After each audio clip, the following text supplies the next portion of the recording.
En los últimos años del siglo XIX, un joven oficial de caballería leía durante los descansos de la tropa la historia de la decadencia y caída del Imperio Romano, obra maestra de Edward Gibbon.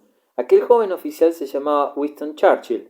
Me habían dicho que mi padre leía Gibbon con entusiasmo, que sabía de memoria muchos fragmentos suyos y que Gibbon había influido extraordinariamente en su estilo personal, tanto al hablar como al escribir. Me decidí a seguir el ejemplo paterno e inmediatamente me quedé encantado del estilo de Gibbon y de su contenido. Durante las interminables horas de calor, desde el momento en que abandonábamos las caballerizas hasta que las sombras del crepúsculo anunciaban la hora del ejercicio de polo, leía con avidez a Gibbon, y he leído la obra cabo a rabo siempre con el mismo placer. La gran historia de Gibbon comprende desde los comienzos de la época imperial hasta la caída de Constantinopla, en 1453. El primer volumen apareció en 1776 y el 16º y último en 1788.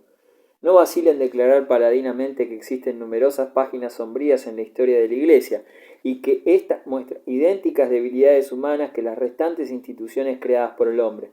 Por lo demás, afirma que, al oponerse a la cultura romana tradicional, contribuyó de manera decisiva a la desintegración del imperio. Sobre este punto se manifiesta Gibbon sumamente influido por la filosofía francesa del siglo XVIII y, por tanto, podría reprochársele cierta exageración y alguna parcialidad. Ahora bien, las tendencias anticristianas que iban ganando terreno en Francia eran todavía desconocidas en Inglaterra, por ello las afirmaciones del historiador causaron extrañeza en la isla. Evitaba todo gasto exagerado y odiaba cualquier riesgo. También se ocupó en la construcción de su famoso castillo gótico y contribuyó en gran manera a poner de moda la afición romántica al medioevo. El teatro inglés hasta Sheridan. En el conjunto de la literatura inglesa es precisamente el teatro, y en particular la comedia, el género que retorna con mayor viveza al puritanismo de la República de Cromwell. El público de la época isabelina había idolatrado el teatro en todas sus formas. La producción de Shakespeare y de sus numerosos contemporáneos, de quienes las bibliotecas conservan todavía decenas de obras inéditas, difícilmente cubría la demanda. Por otra parte, los autores no tenían reparo alguno en su lenguaje o en la elección de las situaciones. Para convencer de ello, basta con estudiar con imparcialidad las comedias de Shakespeare. La restauración de los estuardos representó un alivio para innumerables londinenses, ya que entre otras cosas les devolvía su teatro, del que estuvieran privados durante la dictadura puritana. Como sucede tan a menudo en la historia, la reacción fue sumamente violenta al retornar el péndulo. Afloró el público frívolo, tolerando de todo en los tablados escénicos, pero el tiempo y las circunstancias se habían exigido la gran llama del renacimiento isabelino, el género trágico cargado inevitablemente de reminiscencias de Shakespeare, Johnson y Webster. Solo alcanzaba un éxito estimable, pues los ingleses no orientaban sus gustos hacia la antigüedad, Italia o su Edad Media, sino hacia París y Madrid, las dos capitales de la moda y de la cortesía.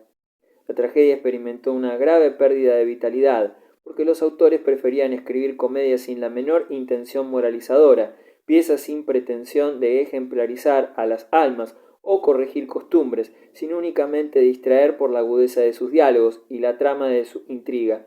Los maestros del género fueron principalmente Guillermo Wycherley, Guillermo Congreve y el arquitecto Juan Vanbrugh y el irlandés Jorge Farquhar. Puede afirmarse sin lugar a dudas que los cuatro autores citados sentaron en Inglaterra las bases del teatro moderno, en el sentido que, desde Plauto, trata de hacer atrayente el diálogo por sí mismo, cualquiera fuese el argumento. Todo ello podría parecer pura y simple palabrería, pero no es así. La comedia francesa, demasiado ligada a la versificación, no lograba más que en contadas ocasiones un estilo tan directo y expresivo, y los españoles no lo consiguieron casi nunca. Es preciso esperar hasta el advenimiento de Beaumarchais con su Barbero de Sevilla y las bodas de Fígaro para hallar un estilo escénico algo semejante en Francia, aunque entonces se está ya muy cerca de la Revolución Francesa, un siglo después de Congreve. Su más ilustre sucesor fue Ricardo Priestley Sheridan, auténtico maestro del teatro, que abandonó sin embargo en 1780 cuando su renombre artístico le valió un asiento entre los comunes. Sus obras, Los Rivales y La Escuela del Escándalo, se representaban en la actualidad. No sería aventurado afirmar que gracias a Sheridan y a sus contemporáneos auténticos virtuosos del diálogo, el teatro moderno no existiría o hubiera sido necesario volver a crearlo. El propio siglo XVIII dio origen a otra manifestación escénica, una especie de compromiso entre el teatro propiamente dicho y la ópera y la opereta. Tal fue la ópera de 4 cuartos de John Gray, aparecida en 1728. La elegante indolencia de Horacio Walpole. Queda aún por mencionar a alguien que no puede ser olvidado al tratar la cultura inglesa en el siglo XVIII, no porque tuviera especiales méritos artísticos o literarios, sino porque encarnó, como nadie, la atmósfera que reinaba en los círculos de la alta sociedad británica. Horacio Walpole, hijo segundo del primer ministro y viva antítesis de su célebre padre. Walpole contentábase con observar las vanidades de su siglo con mirada curiosa y burlona, en estilo desvergonzado a veces. Aficionado a todo, aunque refinado hasta el extremo, sus riquezas y frecuentes ocios me inspiraban cierto desprecio hacia las preocupaciones de la vida práctica. Primer escritor epistolar de su tiempo, fue también el cronista mejor informado de los círculos elegantes de la Inglaterra del siglo XVIII. Tuvo asiento durante 25 años en la Cámara de los Comunes, aunque rara vez hizo uso de la palabra. En cambio, lo complacía la amistad de las damas maduras, pero no se casó.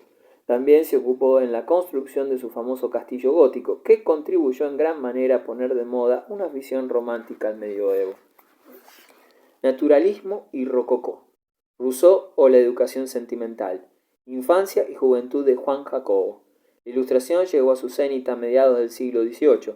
Al propio tiempo aparecieron ideas y tendencias que anuncian una nueva orientación en la vida cultural.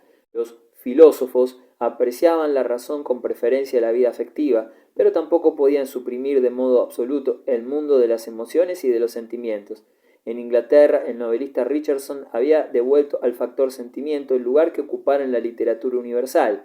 En Francia fue Juan Jacobo Rousseau quien logró cimentar sobre el complejo mundo de los sentimientos humanos una filosofía universal. A mayor abundamiento, el influjo que llegó a ejercer fue mucho más directo y sus ecos más profundos y duraderos. Le costé la vida a mi madre, y mi nacimiento fue la primera de todas mis desdichas. Con estas palabras inicia Juan Jacobo Rousseau el relato de sus Confesiones. Nació en 1712 en la ciudad de Ginebra, donde su padre, hombre poco reflexivo, de carácter irascible y espíritu atormentado, trabajaba como relojero. Sus costumbres aventureras lo impulsaban a variar de lugar, por lo que el pequeño Juan Jacobo no disfrutó de una educación normal. En cambio, aquel relojero era un apasionado de la lectura, y el muchacho gustó también pronto de ella. Juan Jacobo, que hubo de valerse por sí mismo desde la edad de 10 años, se halló luego mal preparado para enfrentarse con la vida, y como no había aprendido ningún oficio y sus libros no le habían proporcionado más que un fárrago de conocimientos superficiales, pues solo leía novelas y relatos intrascendentes, a los 13 años Juan Jacobo hubo de colocarse de aprendiz en el taller de un grabador, donde permaneció 3 años. Después emprendió una existencia errante, trabajando sucesivamente de grabador, lacayo, agrimensor, maestro de música y otras profesiones. De temperamento vivaz, cautivador, rebosante de pueril ingenuidad, el joven Rousseau no tropezó con demasiadas dificultades para hallar nuevos protectores, una vez que los primeros que tuvo se cansaron de sus incorregibles debilidades. Fue precisamente una mujer la que determinó el rumbo de su ascendriada existencia. En 1728, en la pequeña ciudad de Annecy, junto a la frontera franco-suiza, Juan Jacobo conoció a la señora Warrens, cuya dulzura y bondad maternales le causaron al punto una profunda impresión. El joven vagabundo intentó al principio escapar de su poderoso influjo, pero volvió a reunirse con su nueva madre, residente entonces en Chambéry, en la región de Saboya. Dicha señora profesaba la religión católica con una mezcolanza de profunda piedad y opiniones extremadamente libres en el terreno sentimental. No creía mucho en el infierno y, a juzgar por su conducta, solo le preocupaba el purgatorio. Se convirtió en una especie de hada protectora de Juan Jacobo, le proporcionó un hogar, lo convirtió por algún tiempo al catolicismo y consiguió para él un destino en las oficinas del catastro. El joven Rousseau disfrutó junto a ella lo que calificó de dicha pura y perfecta, y juntos leyeron las más selectas obras de la literatura universal. Cuando la señora Warren moralizaba, dicen las confesiones, se perdía a menudo en las nubes, pero al besarle de vez en cuando los labios y las manos recuperaba la paciencia y sus prolongadas peroratas no me aburrían en lo más mínimo.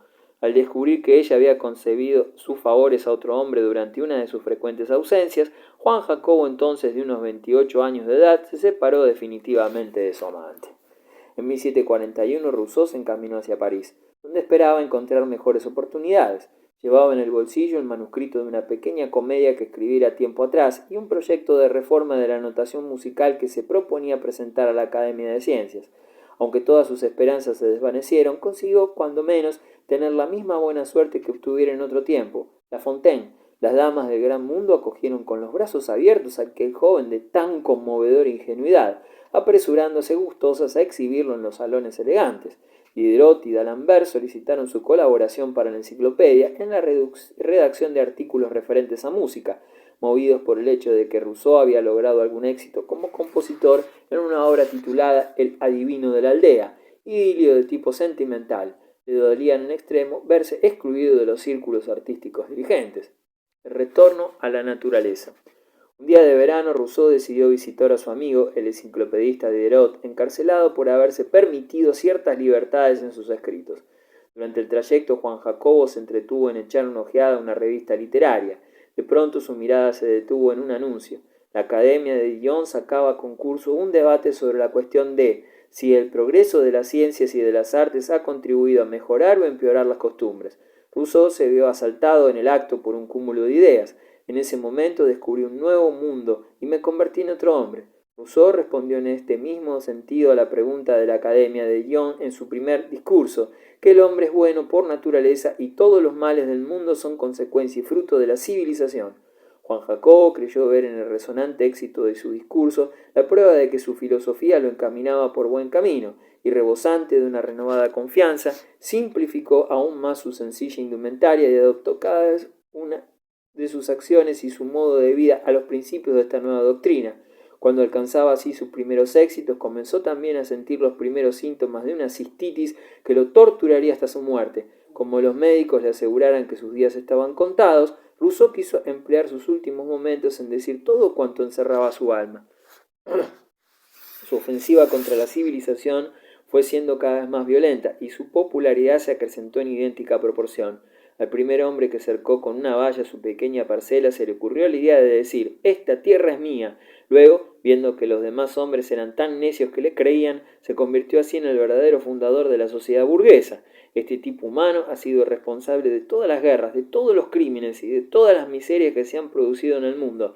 Mientras los hombres habitaron en cavernas, se vistieron con pieles de animales y no acumularon más que lo necesario para vivir, fueron libres, dichosos y sanos. Más tarde esta sociedad ideal fue aniquilada al aparecer la agricultura, que exige mano de obra, de modo que desde que el trigo por una parte y el hierro por otra hicieron su entrada en la historia de la humanidad, se fumó la justa igualdad reinante en la primitiva sociedad natural, y comenzaron los hombres a diferenciarse unos de otros, los ricos de los pobres, los amos de los esclavos. La implantación de estructuras sociales discriminatorias provocó las primeras guerras de conquista. Hoy, decía Rousseau, los hombres más civilizados creen que constituye un deber el dedicarse a asesinar a sus semejantes. No puede negarse que el razonamiento resulta perfecto, aun teniendo en cuenta que el estado de naturaleza de Rousseau es puro producto de su imaginación. El hombre primitivo, tal como Rousseau lo imagina, no ha existido nunca. Sin embargo, no dejó de impresionar al público sensible del siglo XVIII. Para Rousseau, el retorno a la naturaleza no consistía, por supuesto, en regresar colectivamente a la edad de piedra, sino en proponerse como ideal la sencillez de la vida rústica, que describía con arcaico estilo pastoril y extremada ingenuidad. Recuerdo haber pasado una noche deliciosa en las afueras de la ciudad, en un sendero que bordeaba el Ródano o el Saona. Elevados jardines en forma de terraza adornaban el camino por la orilla opuesta al río. Había hecho mucho calor aquel día. El atardecer era plácido y el rocío humedecía la hierba florecida. No soplaba viento y la noche estaba tranquila. El aire fresco, sin ser frío. El sol, después del ocaso, había dejado prendidas en el firmamento unas nubes rojizas, cuya reflexión teñía el agua de un color rosado. Los árboles de las terrazas aparecían llenos de ruiseñores que se transmitían mutuamente sus trinos. Me recosté en el saliente de una especie de oquedad, como una falsa entrada situada en el muro de la terraza, donde por techo tenía las copas de los árboles, y un ruiseñor se hallaba precisamente encima de mí. Me dormí arrullado por su canto. Mi sueño fue dulce y mi despertar lo fue todavía más. Fue aquel día un día perfecto. Al abrir mis ojos contemplé el agua, el verdor, un paisaje admirable.